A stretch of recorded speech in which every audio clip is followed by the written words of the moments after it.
gmail.com.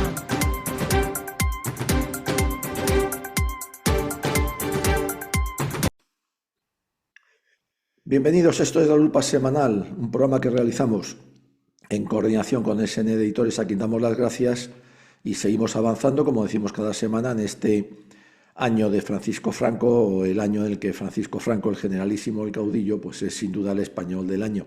Así lo ha querido el gobierno y nosotros pues encantados de la vida. En el anterior capítulo vimos cómo los nacionales ganaban la batalla del Ebro. Eso sí, las pérdidas fueron grandes. No las esperaban, por supuesto, pero al final, fueron los vencedores. Vamos a ver en qué situación se queda entonces España y, por supuesto, los dos contendientes. Ahí los tenemos. Hemos señalado, aquí está Gandesa, aquí fue la batalla del Ebro, en esta zona de aquí, y ya por lo tanto quedaba solamente esta zona centro-levante, medio levante, digamos, y por supuesto Cataluña. Bien, es verdad que Lérida ya había sido liberada. Bueno, hay unos momentos en este instante en el que surge otra vez la polémica dentro del cuartel general del Generalísimo, si retornar la ofensiva sobre Valencia, pensando luego en intentar amenazar Madrid, o ir directamente ya a por Cataluña, puesto que en este aspecto seguía todavía vigente la posibilidad de que los franceses intervinieran, pasaran la frontera para ayudar al Frente Popular. En este caso, a pesar de esa polémica, también la hubo, no fue tan exacerbada como cuando Franco decide al final ir hacia Valencia, pero sí que la hubo. La dirime, por supuesto, el generalísimo, que decide que ya ha llegado el momento, que da igual lo que pase con los franceses y que ahora sí que es el momento de ir a por Cataluña. Además, también, ¿por qué? Porque ya vimos que la ofensiva sobre Valencia se volvió tediosa, difícil y costosa. Pues bien, ¿qué es lo que va a ocurrir? Pues muy sencillo. Franco da la orden de dirigirse rápidamente, en cuanto fuera posible, sin pérdida de tiempo, sobre Cataluña para liberarla, y entonces el 26 de noviembre del 38 emite una instrucción que contenía todos los grandes detalles de lo que debía ser el espíritu de esa nueva ofensiva, en este caso ya sobre Cataluña. Voy a leerles dos párrafos porque es muy interesante lo que Franco, al margen de la maniobra militar, que va a ser el primer párrafo que vamos a leer, que voy a leer.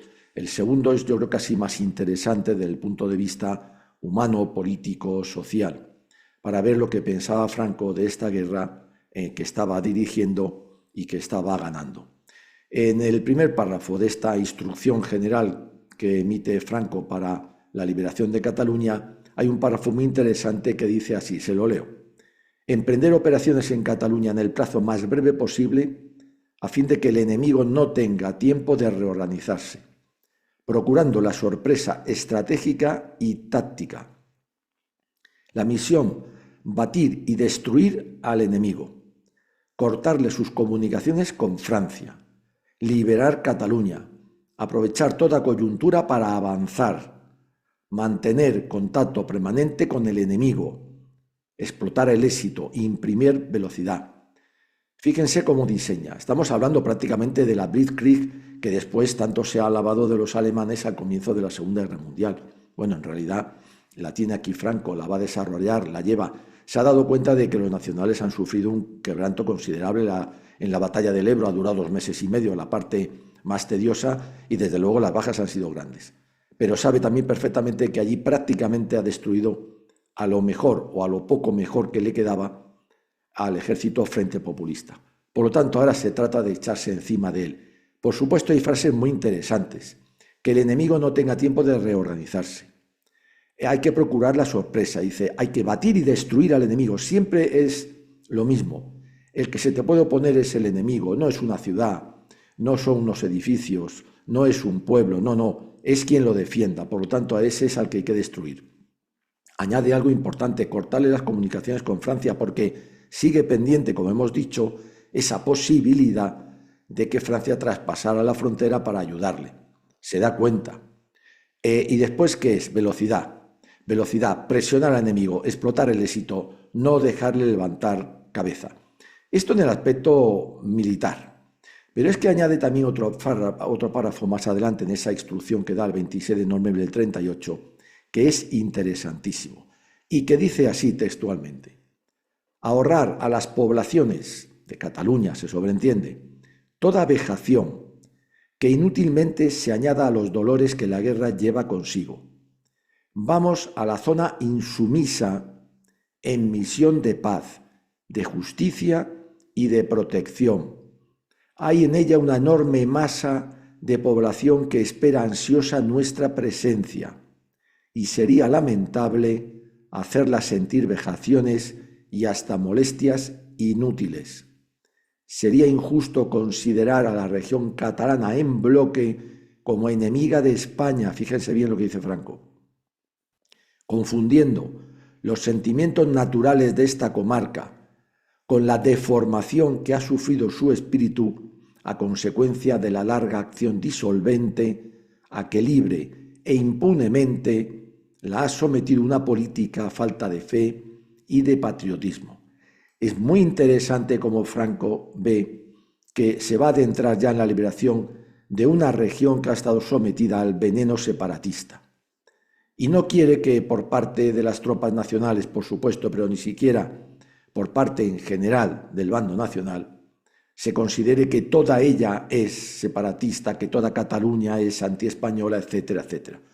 Sino cuenta con que hay muchos que han sucumbido a ese veneno que durante años, y dice muy interesantemente, libre e impunemente, dice que ha sometido a esa política del separatismo. Si nos venimos al tiempo en el que estamos, podemos decir que estas frases y estas palabras de Franco, dichas escritas el 26 de noviembre del 38, están de rabiosa actualidad. Pues bien, vamos a ver qué es lo que ocurre. Cambiamos de croquis para ver cuál es realmente la situación de los dos contendientes en este momento cuando se va a iniciar la ofensiva sobre Cataluña. Bueno, pues aquí lo tenemos. El Ejército Nacional, que se va a llamar en este caso el Ejército del Norte, le van a llamar, está formado por estas unidades aquí, continuaba pues siendo una poderosa masa de maniobra, constituido por unos 260.000 hombres, a pesar de que se ha sufrido mucho en el Ebro, aquí, pero sigue aún acumulando 260.000 hombres más o menos, de excelente calidad. Las unidades están muy bien dotadas ya de armamento. La artillería se le empieza a dar muchísima importancia, se le daba, pero cada vez más, y se ha multiplicado. Estas son tropas, estas unidades nacionales ya muy fogueadas, y desde luego siguen contando, como desde el principio, con un plantel de magníficos mandos a todos los niveles, desde los mandos superiores hasta los de sargento y cabo primero, hasta los oficiales magníficos. Estos 260.000 hombres, esta masa, pues cuenta con cerca de 1.000 piezas de artillería, acabamos de decir que se había multiplicado exponencialmente, y 364 aparatos. De ellos, igual 145 y 145 cazas, 146 bombarderos. Los demás, bueno, pues de logística, de apoyo, de cooperación. Por su parte, el ejército Frente Populista, las tropas Frente Populistas, bueno, pues han logrado acumular cerca de 300.000 efectivos, 300.000 hombres. ¿Por qué? Porque a pesar del tremendo descalabro de la batalla del Ebro, han llamado en esta zona, solo de Cataluña, claro, lógicamente, a los reemplazos del año 1922, 23 y 24. Con eso han cubierto bajas y han rehecho buena parte de sus unidades. Artillería, pues no cabe duda que 800 piezas, que no está nada mal, y aviación, unos 200 aparatos. Esto es importante. ¿Qué es lo que ocurre? Pues que al llamar a esos reemplazos, es verdad que hay muchas de estas unidades que sí, van a estar dotadas de hombres, pero estos hombres a veces van a tener 18 años y otros 50 años. Pero además hay que tener en cuenta que su moral, desde luego, no va a ser la idónea. ¿Qué cuenta para la defensa, además de estas fuerzas? Pues lo vemos aquí. una serie de líneas defensivas que se han ido construyendo a lo largo de la guerra, más o menos, que ahora se están incentivando cuando llega este momento y que, bueno, se denominan de la 1 a la 6, de sur a norte, siendo la última es la que cierra prácticamente la frontera francesa. El grado de fortificación era muy variable, es verdad, y desde luego la primera, la segunda y la cuarta, que están aquí, la primera, la segunda que protege Tarragona y la cuarta que protege a su vez Barcelona, son las más importantes también porque además están apoyadas en accidentes geográficos en la región que les daban una mayor solidez. Pero vuelvo a repetir, esos 300.000 hombres, muy baja la moral, escasa capacidad operativa y desde luego a estas alturas ya no cuentan con unos mandos ni muchísimo menos comparables con los que sí cuenta, a pesar de bajas, el Ejército Nacional. ¿Cómo va a ser la liberación de Cataluña? Por lo menos hasta Barcelona, que es lo que vamos a ver hoy. Pues 3 fases. Lo primero, muy importante, tal vez la más dura, la que se esperaba también más dura, era pues la ruptura del frente. La ruptura del frente porque además se tropieza con la primera línea defensiva que tal vez era la más, vamos a decir, sólida. Luego, lo que se quería era liberar Tarragona, con esta zona del sur, y luego Barcelona, para ya de luego ir directamente hacia Gerona y la frontera francesa. Bien, vamos a ver la primera parte, que es la de la ruptura del frente. Vamos a verla aquí.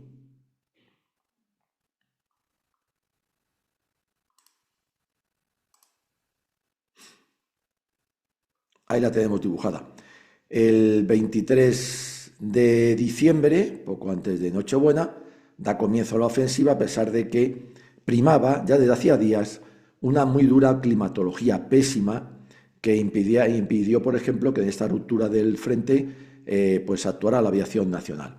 Con lo cual pues, se minimizaban los efectos tanto de la preparación artillera como también el avance de la infantería porque el terreno se enfangaba, en fin, lo típico, los caminos se volvían intransitables, pero a pesar de eso se da la orden y se inicia la ruptura del frente, que en este momento se va a concentrar en esta zona de aquí que estamos viendo.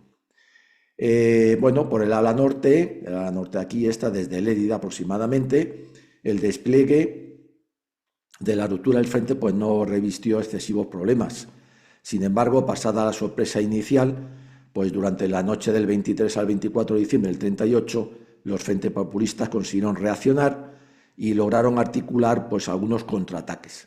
El 24 de diciembre es un día de equilibrio porque los frentes populistas se pegan al terreno, han dejado los contraataques, ya no son capaces, se pegan al terreno, pero mejora el tiempo, entonces esto permite que la aviación nacional empiece ya a actuar de una manera más consistente. El día 25 de diciembre del 38, por los combates duros, ¿por qué? Pues porque a los frentes populistas les están llegando refuerzos, ya ven lo que se les viene encima, ya saben que los nacionales se deciden por Cataluña y no por Valencia, y entonces pues empiezan a acumular refuerzos. El 26 de diciembre, bueno, pues los nacionales ya empiezan a avanzar, ya se nota que la ruptura en esa zona del frente se está produciendo y ya empiezan a avanzar con bastante decisión, causando un gran quebranto a los frentes populistas. El día 27 los avances son desiguales, pero el día 28 ya se considera que los nacionales han conseguido definitivamente romper el frente. Ya las dificultades empiezan a ser mínimas y el día 30 y 31 los nacionales ya penetran en profundidad en campo enemigo. El tiempo vuelve a empeorar, pero ya el avance nacional, perdón, como se está realizando con un frente ya roto, pues se puede continuar y no hay que detenerlo por las condiciones climatológicas.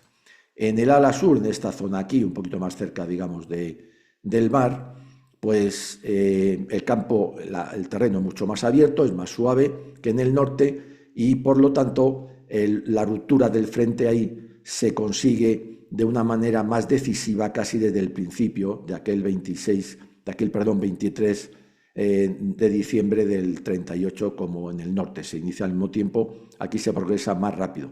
El día 23 ya se consigue por aquí, la preparación artillera es tremenda. La aviación aquí sí que puede actuar porque las condiciones climatológicas en parte se lo permiten y por lo tanto los nacionales en esta zona del sur irrumpen decididamente ya desde el primer momento de la ofensiva en campo contrario. Es más, tanto es así que en esta zona se producen ya las primeras desbandadas frente populistas, lo que en esta otra del norte tardó por lo menos 4 o 5 días en producirse. Del 2 al 6 de enero ya del 39, la progresión de las tropas nacionales en ambos sectores pues es ya profunda y muy decidida, y lo que se les opone pues ya no reviste grandes contratiempos, ni sobre todo hay una gran resistencia. Vamos a ver qué va a pasar entonces cuando nos vamos acercando a Tarragona, ciudad importante.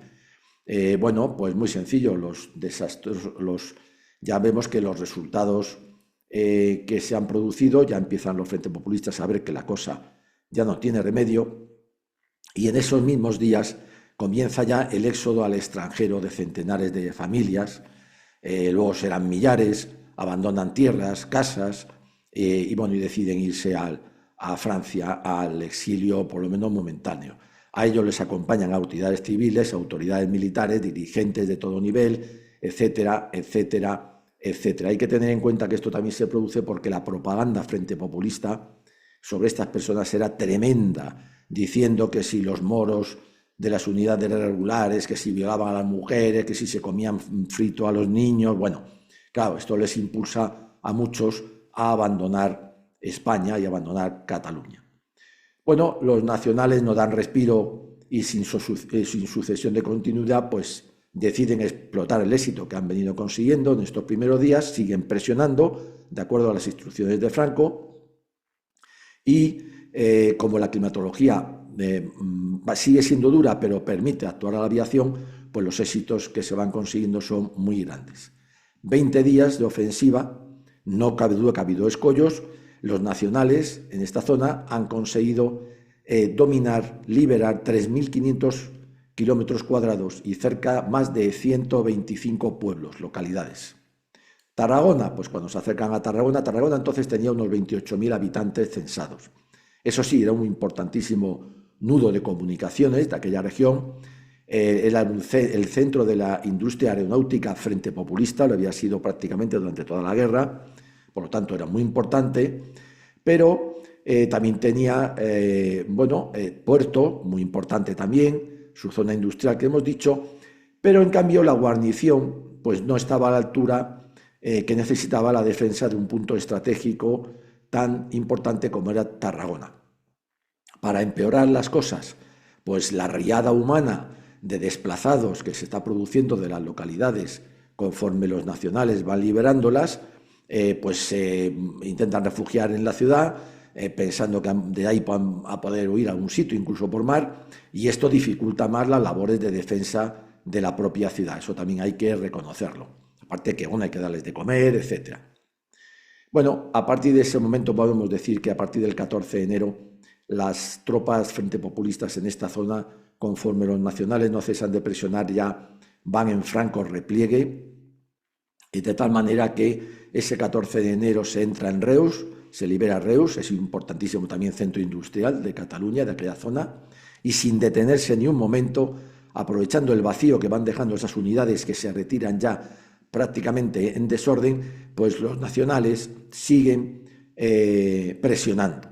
Se las dota, a ser posible, para esa ya se puede considerar una explotación de éxito, de medios móviles, camiones, vehículos, etcétera. ¿Para qué? Pues para que su capacidad de avance sea todavía mayor, más arrollador.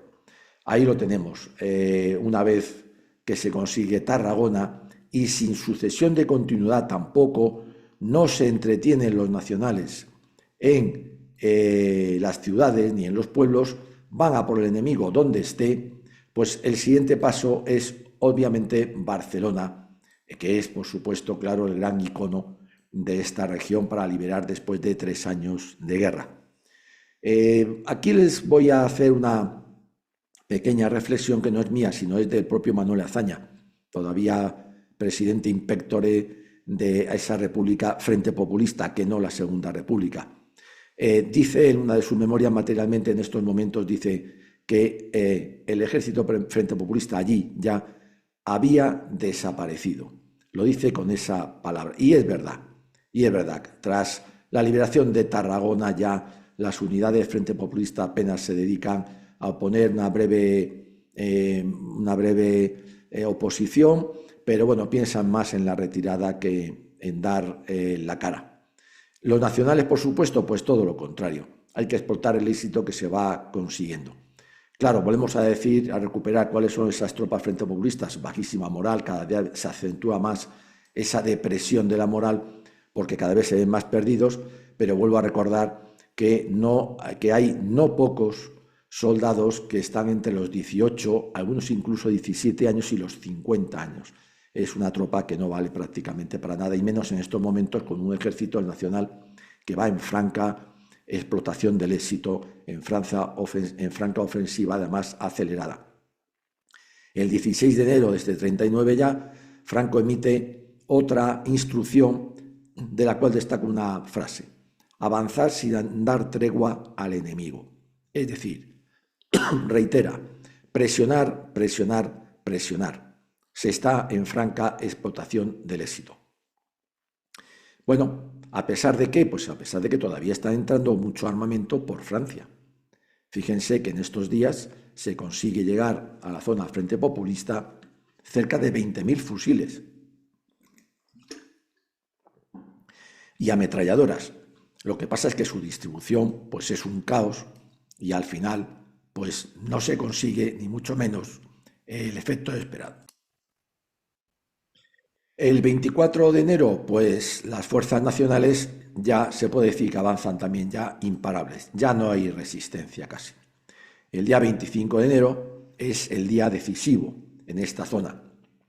De esta forma, y como antes en Tarragona, pues los nacionales se instalaban a las puertas ya de Barcelona, ciudad que por sus características de gran urbe, claro, pues hubiera precisado para su ocupación de grandes esfuerzos. No hay nada peor que el combate en ciudad.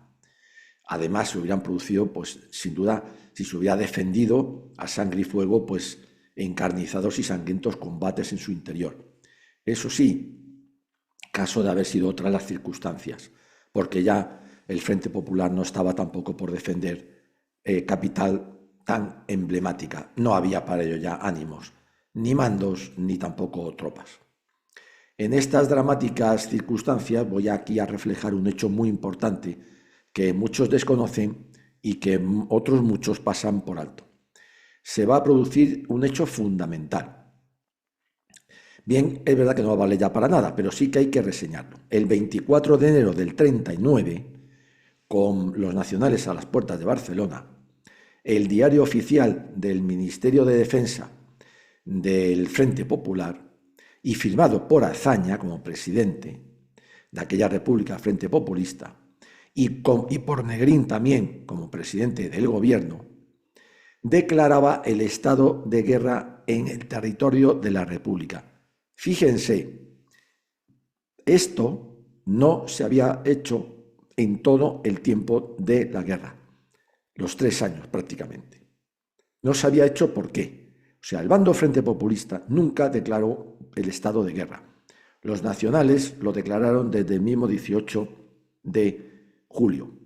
Es una diferencia jurídica, legal, legalista, si quieren, etcétera, fundamental, porque todo lo que se hizo en la zona nacional quedó amparado por esa declaración del estado de guerra, por el cual lo esencial es que toda la autoridad pasaba a los mandos, a la autoridad militar.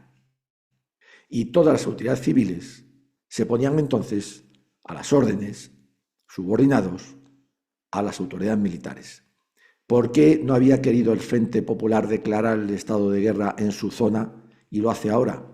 Porque los Frente Populistas, por su ideología socialista, comunista, anarquista, separatista, radical, extremista, marxista, en fin, lo que quieran, no se fiaban de los mandos militares, pero es que ni siquiera de los propios, de los suyos, de aquellos militares que se quedaron en su bando. Lo llevan en la sangre, lo llevan también ahora. Entonces, nunca quisieron declarar el estado de guerra, porque si declaraban el estado de guerra, todas las autoridades civiles, todos, por tanto, los líderes políticos, sindicales, de los partidos y demás, quedaban supeditados a los militares. Y hasta ahí podíamos llegar. Por eso también todo lo que se hizo en la zona Frente Populista, además de por otras circunstancias muy importantes, fue manifiestamente vulnerando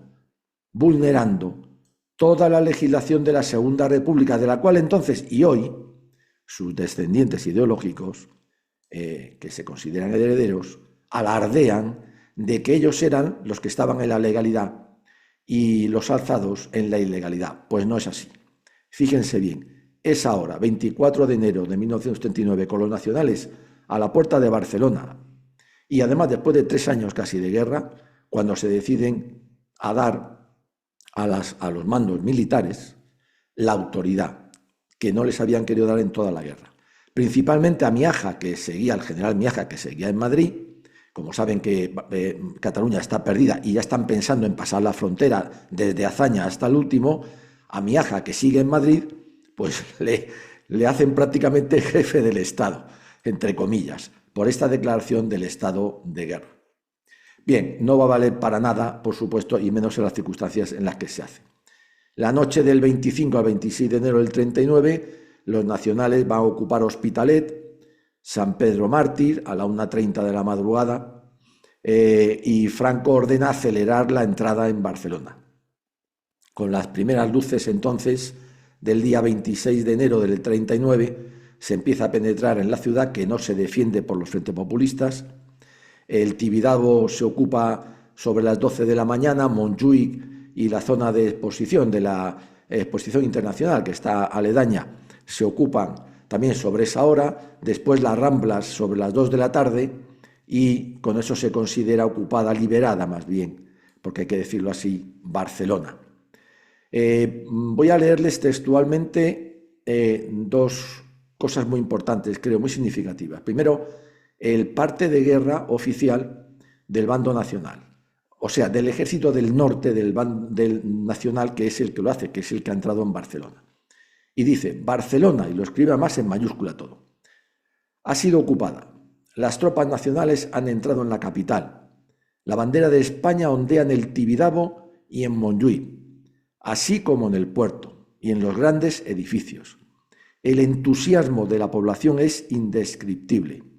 Saliendo el vecindario, que había estado en los refugios a aclamar con loco entusiasmo a nuestras tropas, a los que abrazan, besando con fervor nuestras banderas.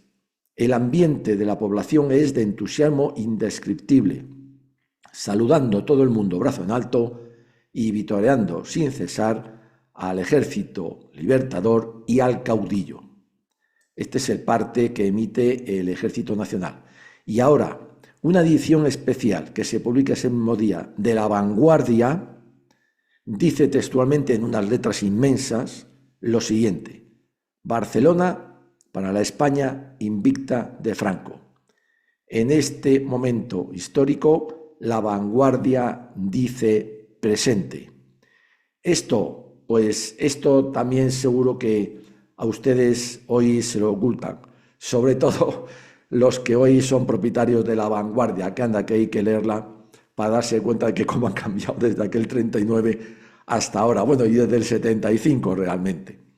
Bueno, esto ha sido la campaña de Cataluña. Nos queda por ver cómo se llega a la frontera, y nos queda también por ver el canto del cisne del Frente Popular, que fue la batalla de Peñarroya-Villasequillo, que se produce en Extremadura. Lo veremos en el próximo capítulo, y nos dedicaremos después otro más al Día de la Victoria, es decir, a cómo esa zona centro-levante grande de España, que todavía estaba en manos del Frente Popular, va a ser realmente traspasada, entregada a los nacionales mediante el golpe de Estado del coronel Segismundo Casado.